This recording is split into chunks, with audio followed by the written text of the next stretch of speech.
Là, que tu aurais expliqué Kant à quelqu'un qui ne le connaît pas pantoute. Ouais, Mais Kant, mettons, tu sais, en éthique, il y a quatre grandes philosophies. Il y a l'éthique des vertus. Ça, c'est Aristote. C'est genre, il liste c'est quoi qu'il faut faire pour être une bonne personne, puis il faut avoir du courage, nanana. Cultiver ces vertus-là. Ça, c'est une partie de l'éthique. Après ça, il y a eu comme dans peut-être des années 1500, des Anglais qui ont parti l'utilitarisme. Fait que ça c'est de dire la bonne affaire à faire, c'est l'affaire qui va faire le plus grand bonheur du plus grand nombre. Fait que c'est ça le bien. Puis souvent, c'est quoi le bonheur? Ça va être la satisfaction des préférences ou ça va être l'absence de douleur. Ça. Fait que, souvent, les gens, on dirait, gouvernent comme ça aussi un peu. Hein, oui, parce que c'est comme les statisticiens des bonheurs. Effectivement, tu sais, comme quand on parle d'économie du bonheur, tout ça, souvent c'est ça, tu sais, parce que c'est des... Il y a quelque chose d'économique là-dedans, dans le sens que, tu sais, mettons que je veux faire une bonne action. Je me demande si mon action est correcte. Je me dis, OK, est-ce que ça va créer plus de bien que de mal dans le monde? C'est de la gestion de risque. Honnêtement, oui. C'est un calcul. Puis, tu sais, ce qui a été reproché à cette éthique-là, c'est de dire, ben OK, sauf que là, après ça, comment calculer à quel point ça va rendre les gens heureux dans leur tête? Puis aussi, quand est-ce que ça s'arrête? Parce qu'après ça, n'importe quelle action que tu fais, mettons, tu vas acheter un café. Tu es comme, OK, ce café-là, il est peut-être pas équitable. Est-ce que j'ai fait souffrir quelqu'un qui a ramassé ce café-là? Est-ce que la souffrance de, ce café, de cette personne-là est pire que mon bonheur à moi de boire ce café-là, puis que l'argent que la compagnie fait, puis l'employé qui me l'a vendu? Puis là, tu sais, les critiques de cette philosophie-là, on dit, ben c'est très compliqué. Fait que là, tu as l'autre éthique principale qui existe, qui est le déontologisme, qui est le contraire, c'est l'intention qui compte. Ça, c'est Kant qui a comme un peu... Ça, c'est la police. Ça, c'est la police. Non, mais pour vrai. C'est pour la sécurité que j'ai tué votre enfant. Ça, c'est que... trop proche. Au parc. Mais ça, c'est que pour Kant, les conséquences, c'est pas important. Parce que les conséquences, on les contrôle pas. Ce que je contrôle, moi, c'est ma volonté puis la pureté de ma volonté. C'est-à-dire, quand je fais une action, il faut que je me demande, est-ce que cette action pourrait être une loi de l'univers? Si oui, c'est une bonne action. Donc, c'est l'intention qui compte puis pas le résultat. Ce qui a mené Kant à avoir des positions controversées, genre, tu dois jamais mentir. Parce que si tout le monde mentait tout le temps, la vérité serait un concept qui aurait pu sa raison d'être. On ne peut pas vivre dans un monde où la vérité n'existe pas. Donc, on ne doit jamais mentir. Fait que là, ils ont demandé, mettons qu'il y a un tueur qui arrive chez vous et il dit « Salut, je suis là pour tuer ton frère. Y es-tu là? » Faut que tu dises oui. Puis ça, c'est un vrai débat qu'il y a eu dans l'histoire de la philosophie. Lui, il a dit « Faut que tu dises oui. » Pourquoi? Quand on t'a dit ça, il était dans un podcast. Là, oui. Mais, et mettons, il a pas pu. Il se défendait par lettre interposée. Fait que tout ça durait un bon 3-4 ans. Mais fait que c'est ça. Mais puis ce là... que je comprends de Kant, c'est que lui, il veut faire comme une loi un peu qui s'applique à tout le temps. Il n'y a pas d'exception. C'est plus comme... C'est une loi a priori. Okay. On dirait que c'est quasiment religieux comme façon de réfléchir tellement totalement une idée. Là. C'est très proche des religions aussi. Fait que je pense que c'est proche puis loin en même temps parce que, tu sais, Kant, c'était quand même un rationaliste, tu sais. Fait que les lois qu'on se donne pour agir sont issues de la raison. Fait que lui, il a remis en question beaucoup d'affaires religieuses en disant ce principe-là n'est pas basé dans la raison, il est basé dans la foi ou d'autres choses. Mais il était quand même dans une époque où tout le monde était religieux, puis si tu étais contre la religion, tu te faisais tuer. Fait que, tu sais, il a trouvé un tour de passe-passe pour... On va comme dire oui, mais comme... ouais. Mais puis un des gros problèmes, c'est que si on ne considère pas les conséquences dans cette affaire-là, pourquoi est-ce que je serais moral? T'sais, parce que moi, il faut que j'y trouve quelque chose là-dedans. Puis là, c'est là que quand il dit... C'est là que la religion embarque. Il dit, bien, sur la Terre, il n'y a rien qui peut s'assurer que tu aies un bien qui corresponde à ta valeur morale. Parce que la morale puis le monde physique avec les conséquences, c'est deux mondes séparés. Pour lui, c'est comme... J'existe, puis c'est pour ça que tu as une dualité chez Kant, c'est que, tu sais... Puis là, il va dire, pourquoi j'ai du remords sur quelque chose qui est arrivé depuis longtemps? C'est parce que j'ai pris cette décision-là en étant complètement libre. Donc, c'est pas soumis aux causes-conséquences du monde normal. C'est ma propre causalité. C'est pour ça que je me sens mal toute ma vie pour un remords. C'est toi qui deals avec ça. Il n'y a pas quelqu'un qui efface ta faute ou quelque chose. Oui, puis c'est parce que c'est pas lié. J'ai pas pris cette décision-là en me disant, je veux faire ça, puis je l'ai pris à cause de ça. T'es hors de la causalité. Fait que c'est pour ça que tu as deux affaires différentes. Puis là, donc, c'est pour ça que tu peux jamais être heureux, même si tu es moralement une bonne personne, parce que faut toujours que ton action morale soit désintéressée. Parce que si tu fais une action morale pour avoir un bénéfice, c'est plus de l'intention, c'est de la conséquence. Tu comprends? Donc là, Fait que là, il dit, mais comment on peut s'assurer que c'est cool d'être une personne morale? Il dit, ben quand tu arrives au paradis, Dieu va te dire que tu as été une bonne personne, puis là, tu es récompensé. Fait que c'est à la fin. C'est à la fin. À la fin. Ça gosse un peu, par oui, ça exemple. gosse Sauf un peu, mais on peut vraiment sauver cette philosophie-là en enlevant cette affaire-là, en se disant, mais le fait, c'est que mon action peut être désintéressée, mais me rendre heureux en même temps. Tu sais, il y a la différence entre dire, je vais être une bonne personne parce que je veux qu'elle me dise merci ou je veux le crier sur tous les toits que je suis une bonne personne, ou je peux être une bonne personne de façon désintéressée parce que je pense que c'est la bonne affaire à faire, mais que ça me rende heureux d'avoir une valeur morale. C'est ça, c'est d'être heureux, dans le fond, d'agir selon ses principes pour le bien. Mais encore là, il ne peut pas avoir de règle universelle à ça parce que ses principes, c'est ses principes et c'est assez. Bien, sauf que c'est ça. Oui, c'est relatif un peu à chaque personne. Ben, c'est parce qu'on est avant tout le structuralisme puis toutes ces affaires-là, puis le constructivisme. Mais tu sais, à cette époque-là, Kant pensait que la raison, c'était quelque chose que tous les humains avaient de façon égale. Puis il disait, les règles de morale que je vous dis là, n'importe qui y réfléchit va arriver au même. Donc, c'est de même qu'il y avait de l'universalité. Maintenant, on sait bien que probablement que c'est parce qu'il n'y avait pas Internet dans le temps, il n'y avait pas vu tout le monde. monde. Le structuralisme puis tout ça, c'est que tu expliques un peu. C'est qu'après ça, là, les gens vont dire, OK, bien, toutes nos règles morales sont des constructions sociales, donc il y a un relativisme. Il n'y a pas d'universalité humaine. T'sais, dans le sens que nos règles sont bonnes pour nous, mais ne sont pas nécessairement bonnes pour des Inuits ou des c'est ça, donc ça dépend d'où tu viens, ta classe sociale. C'est ça. Sauf que là, après ça, les rationalistes reviennent à la charge puis ils disent, ben avec une autre lettre. Ben, avec une autre lettre. Non, mais tu sais, mettons plus récemment, puis ils vont dire, il y a quand même des affaires qui ont l'air d'être partagées par tous les humains. Okay. Genre l'interdiction de tuer gratuitement, l'inceste. Il y a des affaires qui ont l'air d'être dans toutes les cultures. Oui, puis qui surgissent un peu partout sans avoir été en communication. Donc, est-ce que l'universalité en morale existe? Puis, tu sais, là, il y a un gros basculement vers la psychologie, parce que là, ils vont étudier, OK, mais mettons qu'on étudie un enfant, puis c'est quoi ses réflexes moraux puis sa construction morale. Puis là, on va avoir une idée de c'est quoi qui est universel. Puis là, ben, les philosophes vont dire, oui, mais en faisant vos expériences, vous avez déjà un biais cognitif parce que vous pensez que la morale, c'est kantien. Donc, vous posez des dilemmes moraux qui sont kantiens. Donc, fait que là, c'est un peu le jeu de la poule ou l'œuf, qu'est-ce qui est arrivé en premier. Puis là, la dernière grande morale qui est arrivée puis qui a été apportée beaucoup par le féminisme, c'est le care ethic, c'est l'éthique de la sollicitude, parce que un des problèmes avec la morale kantienne, puis j'arrête bientôt, je sais que c'est gossant, mais c'est super... Non, mais un des problèmes avec la morale kantienne, puis ça, c'est un texte sur lequel j'avais travaillé à l'université, ils appellent ça la schizophrénie morale de Kant, c'est que, mettons que tu as un accident de char, puis tu vas à l'hôpital, puis je vais te visiter, puis là, tu dis « Hey, merci de venir me visiter, ça me fait du bien », puis que moi, je te dis ah non, mais je suis là parce que c'est mon devoir moral. Puis t'es comme, mais quand même, tu es venu pour moi. Non, j'aurais fait ça pour n'importe qui. C'est mon devoir moral d'aller visiter mes amis à l'hôpital. J'ai l'air débile mental, tu comprends?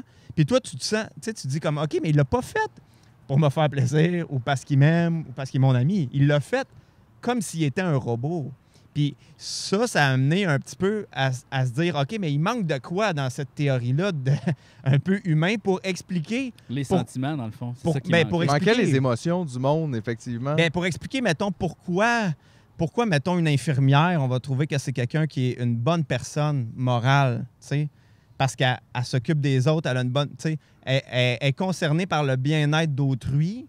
Puis, tu sais, si elle disait comme, moi, c'est ma job, si j'étais mécanicienne, je réparais des chars. Là, ma job, c'est de prendre bien, tu sais, faire du bien à autrui, c'est la même affaire. Tu serais comme, OK, c'est fucké ton affaire. Tu sais, dans le sens qu'il y a quand même des qualités morales. Il y aura un détachement qui fait un peu peur là-dedans. Fait que, tu sais, on n'est pas loin de l'éthique de la vertu parce qu'on parle des qualités de la personne, mais c'est vraiment comme un champ de la morale qui est ouvert, puis un peu par le féminisme pour expliquer un peu la morale au féminin, c'est-à-dire ce qu'on appelle traditionnellement certaines qualités féminines, que maintenant on remet ça beaucoup en question, mais qu'à l'époque, c'est comme, OK, bien, moralement, un homme, ça va être quelqu'un justement qui se sacrifie, très kantien. Je me sacrifie pour une cause. Je laisse ma famille pour aller devenir un artiste, mais c'est pas grave parce que je fais quelque chose de grand. T'sais. Puis ça, c'était pas quelque chose qui était typiquement féminin à l'époque, quand on considérait encore ces affaires-là. Il était comme, mais les qualités féminines de s'occuper des gens, l'empathie. Il était comme oublié par ces théories-là, mais pourtant, ils ont une valeur morale, ces qualités-là. Fait qu'il était comme, OK, ben on va inventer une nouvelle morale qui explique un peu ces phénomènes-là. Puis c'est là qu'est né le Care Ethics avec le mouvement féministe. Maintenant, on ne dirait plus que c'est des qualités féminines, on dirait juste que c'est des qualités point.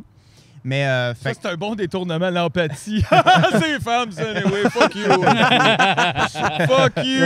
On n'a pas de problème. Yeah. Puis moi, une affaire que je trouve vraiment intéressante, c'est d'appliquer tout ça quand tu checkes des films.